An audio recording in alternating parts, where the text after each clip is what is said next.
इमाम हुसैन ने जोहर की नमाज अदा की तो आपने देखा कि आपके आधे सिपाही शहीद हो चुके हैं, तो आपने फिर से जंग का आगाज किया और अपने आधे सिपाहियों को लेकर यजीद की फौज पर कहर बन के टूटे।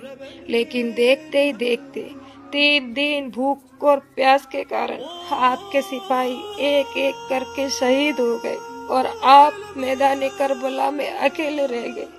लेकिन आप रुके नहीं, झुके नहीं, डरे नहीं। आप यजीद की फौज पर कयामत बनकर टूटे, उनके सिपाहियों के टुकड़े टुकड़े कर दिए। लेकिन सिमर ने आपकी तरफ देखकर आवाज लगाई, ज़ैनब खेमे से बाहर आ चुकी है, ज़ैनब खेमे से बाहर आ चुकी है, ज़ैनब खेमे से बाहर आ चुकी है। आपने मुड़कर खेमे की तरफ देखा तो एक तीर आके आपके दिल के आर पार हो गया। आप घोड़े से ऐसे गिरे, करबला की जमीन ने आपको अपनी आगोश में ले लिया और कहा कि या हुसैन, मैं शर्मिंदा हूँ, मुझे माफ करना। इमाम हुसैन ने उस मिट्टी से तयम्मुम किया और शुक्र का सजदा अदा किया।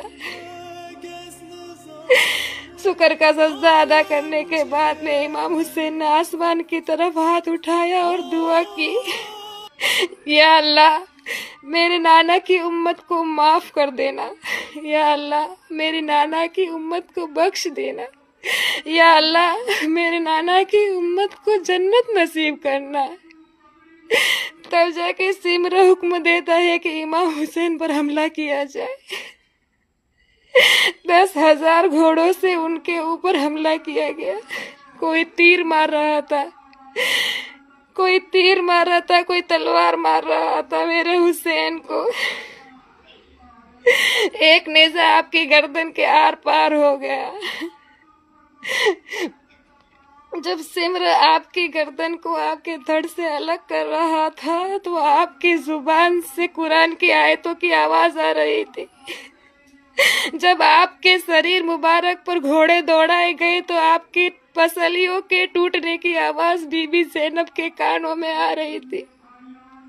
बीबी ज़ैनब के, या अल्लाह मेरे भाई पे रहम कर। आपको सोचना चाहिए कि जिस इमाम हुसैन को अपनी माँ बहन की इज्जत की परवाह करनी चाहिए थी, वहां पे उन्होंने उम्मत की परवाह की। और आप क्या कर रहे हो?